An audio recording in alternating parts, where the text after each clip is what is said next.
first of all, your reaction to the Peter Matera news yesterday and the shock that happened there? Yeah. When it's personal situations like that, you try and be respectful as you can. But he's a legend of the club, so yeah, our heart goes out to him definitely, and hopefully he gets and has a speedy recovery. But all those things are always a shock.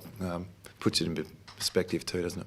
Yes, this one hits pretty close to home with the kind of involvement with the club. We've seen a lot of kind of ex-athletes around that similar age group having issues like this lately. Is that something that crosses your mind? Oh, not really. Other than the fact that you always want the best of health for people, regardless of if you know them or not. And when they're close to the club and done so much for the club, you're affected a little bit harder with it, as I'm sure his family is. What are some of your memories of playing against him? Did he burn you off one day or anything like that? Burnt me off every time I got anywhere near him. So, look, it's probably at the back end of my career. When back end of his career when I first started. But West Coast and North in the 90s in particular had pretty good rivalry, and he's definitely part of that. Have you settled on a plan yet for tomorrow's mid-season draft? No. We'll finalise things today.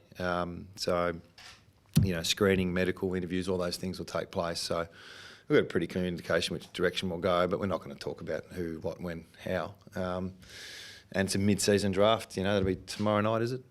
Yep. So we'll take care of that tomorrow. I understand you had some interviews or meetings with some players in the last 24 Yep. hours. Do you learn a bit, impressed by anything that comes about from those? Oh, all the kids you speak to are, it's a different circumstance, mid-season draft. It's they missed an opportunity in the draft last year, so I'm sure they will reflect on that, look to improve, have a big pre-season, and they obviously excelled in the first half of this season in the junior level. So that's what you see with all of them. So, and you hopefully get someone who's grown and developed enough that we, they're going to get drafted at the end of the year and you can get in front of it. So that's the purpose of the mid-season draft. Over the next few weeks, you're going to get back a few senior midfielders, presumably someone from the mid-season draft, and then on top of that, you're sort of trying to develop Greg Clark and Connor West as midfielders. But how do you sort of manage who gets the quality midfield minutes out of that? Yeah, that has not been a problem for a long time, who gets the minutes. We're going to have a really good swing at Adelaide this week. We don't get too many players back, unfortunately, for this week's game. But in the next month, there's probably 7 or 8 players that need to prove their fitness at Waffle, try and get as match hardened as they possibly can. And then we bring them back through the seniors. So it's not ideal to have so many, but it's been that for a couple of years. So that's something we need to work through. We've got a bit of experience at it now, so that what's worked, what hasn't. And that'll be after the bye. And Hearn's still good to go? Yeah, he's good to go. Yep.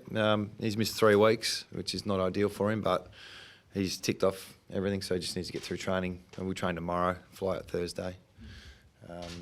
He'll be right. And what do you think the chances are of McGovern being able to play? 50-50. He's walking around today, and nothing too bad, nothing on the scans to suggest it was anything long term. It's just how quickly the muscles they just contracted so hard. The quicker it settles down, the better. So it'll be pretty obvious if he's right or not. But we do fly out Thursday morning early, so we'd love to have him available by then and not have to wait till Friday. And sure, his ribs, how was the fall? It's fine. That's fine. Yeah, all good. Are you any close to knowing whether you'll take Tom Cole off the inactive list and bring him back this year? No, not for you. No, we'll work through the draft, how it looks. I didn't mean to be disrespectful, but we'll work through the next 24 hours. Ideally, we'd like to see Coley back this year. He's training for that, and it'd be good to give him that opportunity, but we've got to work through the next 24 hours. And after Adelaide, you've got the mid-season bye. Do you know how you're going to approach that? Is it going to be almost a mini pre-season? Is it giving the boys a bit of a break? Hard to do a mini pre-season. They'll get 4 days off, the mandatory time. They'll need a break. And then we've got a Waffle game that week, so a lot of the guys who haven't had full seasons will get a chance to play football. We've got to put a request in to the AFL for that. So we'll work through that bit. There's probably, between 6 and 10 players that'll need some minutes there. So yeah, it won't be a holiday for a lot of guys. It'll be an opportunity to get another game under their belt. Are you expecting Dom to come back after the bye, or Yo as well? I think so, yeah. Yep, yeah, that's sort of the direction we'll look at. They won't be available this week. So, Dom was pretty good on the weekend at waffle level, so we have to weigh that one up. But, regardless of if Dom plays this week or not, senior level, they'll probably a bit more waffle footy next week. Will they play similar minutes in the waffle this weekend, or a little bit more? I would have thought we'll start tracking more now, so without going too much detail with individual plans, but yeah, more minutes this week. Where is Elliot at? Because he obviously had the concussion, then he had the COVID issue, and it seems like it's a pretty slow build. He played about 40 minutes on the weekend, Yeah. cross half back. Where's he at? Is he a bit further away than Dom is? Probably, yeah, without being specific. I mean, he missed 3 weeks of no activity, isolation, concussion. And that was after a low base. So, we talk about this a lot, and I'm really looking forward to the time when we talk about players that are in our side and being a bit more competitive. So that's obviously our goal. But until we get that, we're going to get these questions. So, yeah, Yo's been out for a long period of time, really, the last 2.5 years, and we want to get it right this time. He spent his time across half back in the waffle. He's Yeah. done that pretty successessly. Is that something that you'd probably looking at bringing back into the half back role? Not sure. He was all-Australian half-back a few years ago. And he obviously had 2-time best and fairest winner on ball. So he's got some versatility. So we'll see how we go. Is it Liam Ryan any chance for this weekend? No. Yeah, he might play a bit of waffle football as well. You never know. Your thoughts on Luke Shuey's comments about how the side was performing? He was maybe a What bit did he honest say? and explicit. Well, said the side was playing like something. Like Oh, it's true. Yeah. I mean, I've been pretty honest. We're not making any excuses.